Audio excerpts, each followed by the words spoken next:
Having problem programming your Baopeng BF888 on Chirp?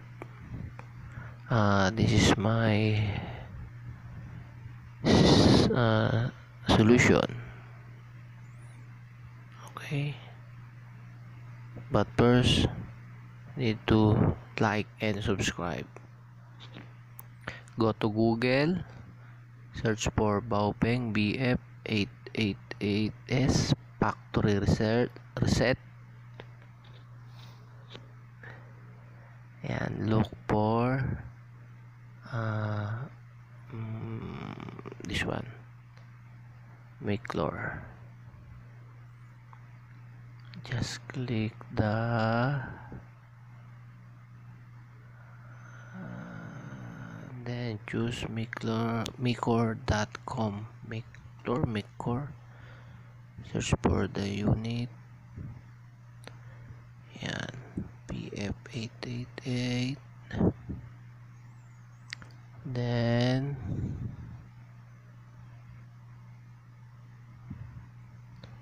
search for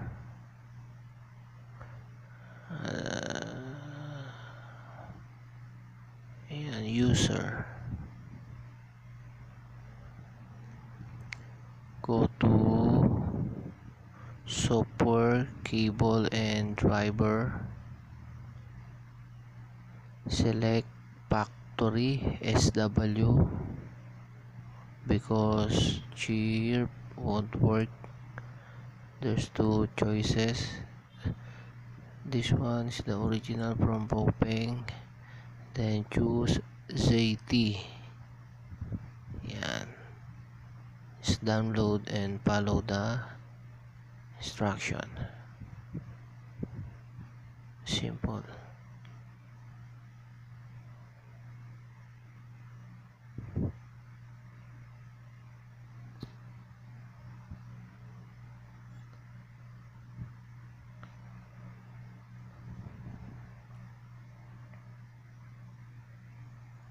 Okay, so this is the actual programming. I already saved the frequency. Okay, so open CTPF and load the frequency. I already saved that before. Okay, then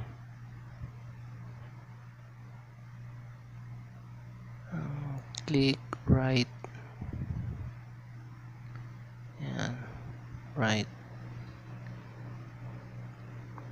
Okay, then as you can see, the radio is responding from programming. I use my modify cable, and after complete, click OK, then close the program, shut down the radio, remove the cable, and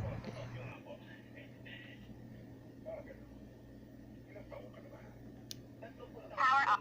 1, 2, 3, 4, 3, 8,